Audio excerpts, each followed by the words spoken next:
ताजमहल की क्या क्या हैं खासियतें? शाहजहां की कौन सी ख्वाहिश अधूरी? जानिए ताजमहल से जुड़ी कई बातें। दुनिया के 7 अजूबों में शामिल ताजमहल का दीदार आखिर कौन नहीं करना चाहता। मुद्दतों से इसे मोहब्बत का सबसे नायाब तोहफा कहा जाता है।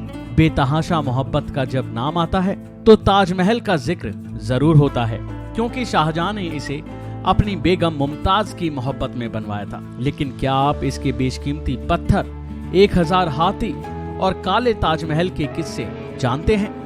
अगर नहीं जानते तो आज हम आपको बताएंगे ताजमहल से जुड़े कई किस्से।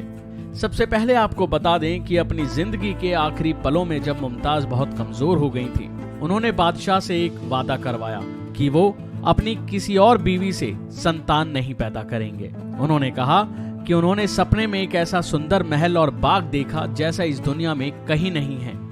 मेरी आपसे गुजारिश है कि आप मेरी याद में वैसा ही एक मकबरा बनवाएं। शाहजहां ने मुमताज की याद में फिर ताजमहल बनवाया। ताजमहल का निर्माण 16वीं सदी में मुमताज महल की स्मृति के रूप में करवाया। ताजमहल के निर्माण को करीब 370 साल पूरे हो चुके हैं, लेकिन आज भी ताजमहल की चमक एकदम बरकरार है।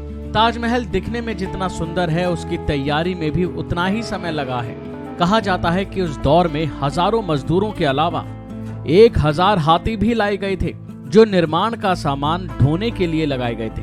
मीलों दूर से सामान को एक जगह से दूसरी जगह पर ले जाने का काम इन्हीं हाथियों के जरिए किया जाता था। ताजमहल के चारों ओर खूबसूरती को बढ़ाने के लिए संगमरमर समेत 28 तरह के रंगीन बेशकीमती पत्थरों को लगाया गया। कहा जाता है कि ये ऐसे पत्थर हैं जिनकी चमक और रंग कभी फीकी नहीं पड़ती। निर्माण के कई दशकों के बाद भी इनकी चमक इस बात को पुख्ता करती है। ताजमहल में इस्तेमाल हुए सफेद मार्बल का खास महत्व, जिसे आप संगमरमर के नाम से जानते हैं। इसे जिस दौर में बनाया गया है, उस समय सफेद पत्थरों का इस्तेमाल काफी चुनिंदा जगहों के लिए किया जाता था। इनका इस्तेमाल मकबरा, कब्र, समाधि जैसी जगहों के लिए किया जाता था। इसलिए ताजमहल के लिए सफेद मार्बल का इस्तेमाल किया गया। इन पत्थरों की खासियत है कि ताजमहल सुबह के समय गुलाबी, दोपहर में सफेद और रात में सुनहरा दिखता है। ताजमहल को बनाने के लिए सिर्फ मकराना के सफेद पत्थर ही नहीं, दुनिया के कई देशों जैसे श्रीलंका, अफगानिस्तान, चीन और तिब्बत से निर्माण का सामान मंगाया गया। इसके अलावा पंजाब और राजस्थान से भी सामान मंगवाया गया था। ताजमहल के हर हिस्से को ध्यान में देखेंगे तो आपको पता चलेगा कि इसे अलग बनाने के लिए शाहजहां ने कितनी मशक्कत की। जैसे रंगीन पत्थरों की कलाकारी के साथ आपको कुरान की आयतें भी लिखी हुई नजर आएंगी। इससे जुड़ा एक और किस्सा है जो बहुत ही कम लोग जानते हैं। कहा जाता है कि आगरा में निर्माण कार्य पूरा होने के बाद शाहजहां एक और ताजमहल बनवाना चाहते थे, जो पूरी तरह से काला हो।